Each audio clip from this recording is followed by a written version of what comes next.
और मुझे सिर्फ किसी और ने नहीं, मारुति के शशांक जी नहीं बताया है। तो अभी वो ऑटो सेल्स के गाड़ी नंबर्स भी आएंगे ही, आपको अंदाज़ा लग ही जाए किस तरह की डिमांड ड्रिवन स्टोरी आप देख रहे हैं। बाकी टूर्स एंड ट्रेवल्स में तो अंदाज़ा लग ही गया है आपको कि कैसे है। लेकिन हाँ, ये ज़रूर है कि इंडिया का जो स्वीट स्पॉट है वो और शायद बेटर होता जाएगा विद टाइम, और बेटर होगा, क्योंकि हम लोग नए साल की पूरी बात कर रहे हैं। तो मुझे लगता है एक अपॉर्चुनिटी आपको ज़रूर मिलेगी जिस पर एक बहुत डीप कट आएगा बहुत शॉर्ट टाइम के लिए।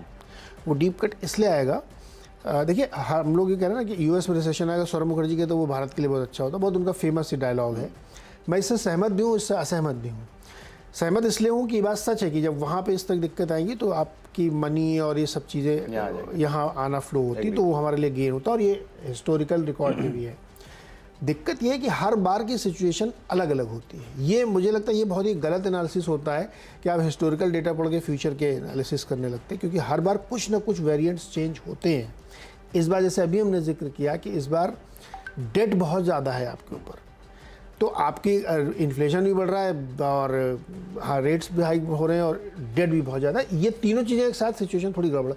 तो इसलिए एक हो सकता है कि ऐसा कभी आप लगे कि अचानक से बहुत करेक्शन आ गया, वो बजट के आसपास हो सकता है, बजट के बाद हो सकता है, बजट के पहले हो सकता है, एनी टाइम हो सकता है। लेकिन वो एक मौका होगा, बहुत शॉर्ट लिव्ड होगा, ये अगेन मैं कह रहा हूँ।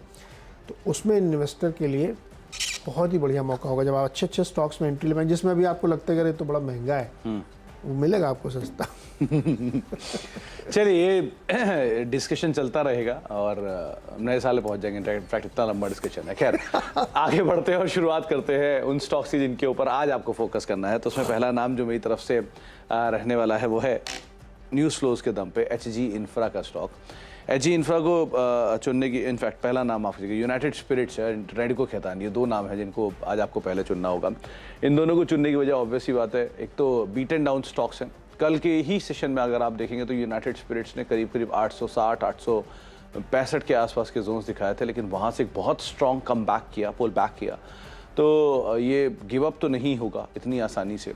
तो आपको कोई भी फॉल, कोई भी डिक्लाइन मिले, आप उसमें पोजीशन देख सकते हैं अपनी, क्योंकि ये फंडामेंटली ऑब्वियसली बात है स्ट्रॉन्ग स्टॉक्स है और स्ट्रॉन्ग डिमांड है, ईयर एंडर डिमांड आज होगी ही। और प्लस वैसे भी कंपनी अच्छी है, मतलब अगर आप स्पेस को ढूंढ रहे हैं तो इसमें दो लार्जेस्ट प्लेयर आपकी स्क्रीन पर है, इसमें रेडको खैतान और आप यूनाइटेड स्पिरिट्स, इन दोनों के ऊपर नज़र रख सकते हैं। ये पूरा स्पेस बजिंग और कंजम्पशन डिस्क्रिशनरी स्पेंडिंग पर है, डिमांड पैटर्न में बड़ा चेंज हुआ है। और प्लस मतलब अगर आप कोई मल्टीनेशनल ढूंढ रहे हैं तो यूनाइटेड स्पिरिट्स, इंडियन ढूंढ रहे हैं तो रेडिको, दोनों आपकी स्क्रीन पर आप उस हिसाब से देख सकते हैं। इसके अलावा आप दो और कंपनियों पे, इनफैक्ट तीन कंपनियों पर नज़र रखिएगा। इसमें दो इंफ्रा की हैं। एक है एचजी इंफ्रा, जहाँ पे कंपनी को 743 करोड़ रुपए का ऑर्डर मिला है, 2 साल के लिए ये कंपनी को ऑर्डर मिला है। NHEI से कंपनी को ये ऑर्डर मिला है और आप इसकी प्रोबेबिलिटी ये मान लीजिए कि 575 करोड़ रुपए का ऑर्डर है और 743 करोड़ रुपए का ऑर्डर है, 2 साल में 375 करोड़ रुपए के आसपास के रेवेन्यूज़, 10% के मार्जिन पे कंपनी काम करती है, तो 35 करोड़ रुपए के आसपास का प्रॉफिट और करीब करीब EPS में 10% का इजाफा, तो रफली 40-45 रुपये का एक पोटेंशियल अर्निंग इस ऑर्डर से ही खाली 1 साल के अंदर आने का अनुमान आप लगा सकते हैं। तो ये एक लिहाज से आप नज़र रखें जी इंफ्रा के ऊपर, शायद मूव आता हो दिखाई पड़े। दूसरा इंफ्रा स्पेस से चुना है HCC को, कंपनी लोएस्ट बिडर बनी है Mumbai Ahmedabad bullet train project के लिए।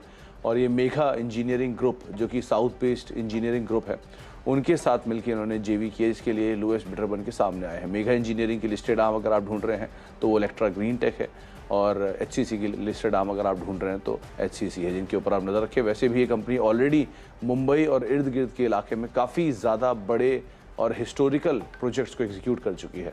डेट एक कंसर्न था, उसके लिए रिजोल्यूशन प्लान चल रहा है और साथ साथ IDBI का स्टेक सेल एक बड़ा कंसर्न था, जो पिछले दिनों के कई सारे स्टेक सेल में उन्होंने एग्जीक्यूट भी किया है। तो न्यूज़ फ्लोज हैं जिसके दम पे आप इसके ऊपर नज़र रखें। कुछ हद तक का लिए तेज़ी में शायद डिस्काउंट भी कर चुका है, तो उसको भी ध्यान रखिएगा।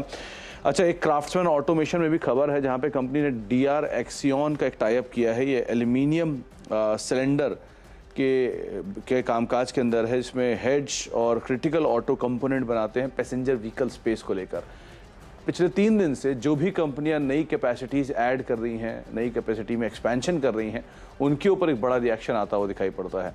तो उसी में ही आप क्राफ्टमैन ऑटोमेशन के ऊपर भी नज़र रखें, इन्होंने एक बड़ा ये एक्विजिशन किया है और एक्विजिशन से इनकी कैपेसिटीज़ को फर्दर एडिशन होता हुआ दिखाई पड़ेगा। तो उस लिहाज से आप यहाँ पर नज़र रख सकते हैं।